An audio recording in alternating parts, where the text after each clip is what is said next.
Форумын бичлэгт зураг оруулах зааврыг танилцуулъя. Нэгдүгээр арга нь бол курсорын тусламжтайгаар зөөх байгаа. Хоёрдугаарх нь ямар нэг сайтн дээр байгаа зургийг тухайн зургийн серверт байгаа адресыг бичлэг оруулах түүлс дотор байгаа insert edit image гэсэн баатангийн image урал дээр нь одоо зөөж тавих, хуулан тавих ийм хоёр үндсэн аргаар зураг оруулнаа. За нэгдүгээрт бол зөөх арга нь маш энгийн. Та ямар нэгэн цахим сайтн дээр байгаа зурган дээрээ курсорынхоо зүүн товчийг дараад бичлэг оруулах хэсэг дээрээ аваачаад шууд зөөвөрлөд тавьчих юм. За энэ нь бол одоо бүхий төрлийн Google, Facebook болоо бүх төрлийн зургуудад боломжтой юм.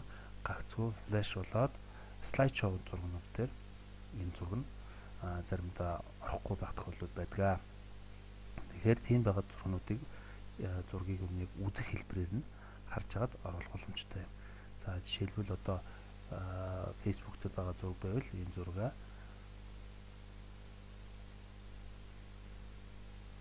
ингээд оруулах мэхтэйгээр хийгдчих болно. За хоёрдугаарх нь бол зургийн түүл бичлэг оруулах дээр байгаа түүл цэсний insert edit гэсэн баатанг ашиглах юм. За энийг ашиглахдаа тухайн зургийнхаа курсорын баруун талыг дарахад copy image location гэдэг сонголт гарч ирнэ. Энэ сонголтыг дараад бичлэг оруулах хэсгийнхаа insert edit image гэсэн баатаныг орж жоод image урал гэдэг дээр нь paste хийх юм. За ингээд paste хийсэн тохиолдолд таны зураг маань доор нь гараад ирнэ. Таны зураг ямар зураг орсон байна гэдэг. За ингээд энийгээ insert гээд оруулахаар окей cancel гэсэн гарч ирнэ. Энэ болохоор зураг оруулаад энд pop up цанхыг хаах уу гэсэн сонголт байгаа. Энд дээр yes гээд окей гэдгээр нарчнаа. Ингээд зураг маань гараад ирж. За таны зураг хард дискэн дээр байгаа ямар нэг цахим сайтн дээр байхгүй байж болно. Энэ тохиолдолд яаж оруулах вэ гэхээр зургийн одоо аплод хийдэг үнэгүй маш олон сайтууд байдаг. За энэ сайтуудаас төрлөөр нь ашиглаж болно. За энэ сайтуудын нэрийг зарим нэг түгээмэл сайтуудын нэрийг доор нь би дурдчихъя.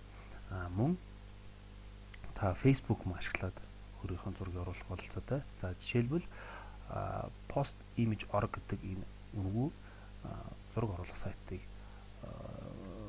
зураг аплод хийдэг сайтаар зураг оруулаад авчия. За энэ дээр бол browse гэдэг хэсгээр нь бол та зураг сонгох юм.